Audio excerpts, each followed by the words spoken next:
बिस्मिल्लाहिर्रहमानिर्रहीम। शुरू करियां तो उन रब करीम जे नाले सां जेको निहायती महिरबान ऐं बाझारो आहे। क़ाबिल एतिराम उस्ताद साहिबान, प्यारा शागिर्दो ऐं मुंहिंजा अज़ीज़ साथियो, अस्सलामु अलैकुम।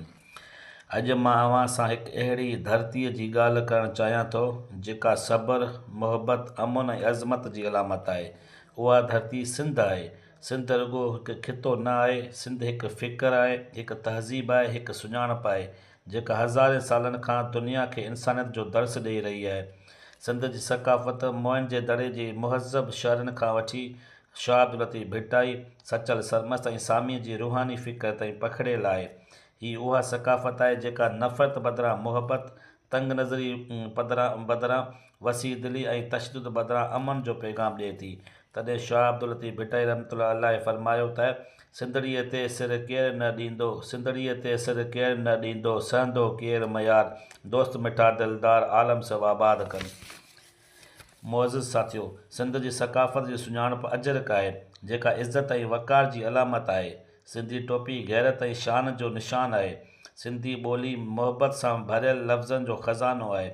हीअ सिंधी महिमान नवाज़ी सॼे दुनिया में मशहूरु आहे। प्यारा दोस्तो, अॼु जे दौर में जॾहिं सकाफ़ती यलगार असांजी सुञाणप खे ललकार करे रही आहे, तॾहिं असां सभिनी ते फ़र्ज़ु आहे त पंहिंजी सकाफ़त खे रुॻो अजरक ऐं टोपी ताईं महदूद न रखूं, पर उन खे पंहिंजी किरदारु, पंहिंजी ॿोली ऐं पंहिंजी सोच में ज़िंदा रखूं। नौजवान नसुल खे घुरिजे त हू सिंधी ॿोली ॻाल्हाइण में फ़ख़्रु महसूसु करे, पंहिंजी तारीख़ पढ़े, पंहिंजी सकाफ़त जी हिफ़ाज़त लाइ अॻिते वधे।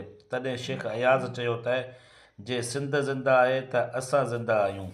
आख़िर में मां अव्हां सभिनी खे उहो पैगाम ॾियणु थो चाहियां त सिंध जी सकाफ़त असांजी माज़ी बि आहे, त हाल बि ऐं मुस्तक़बिल बि आहे।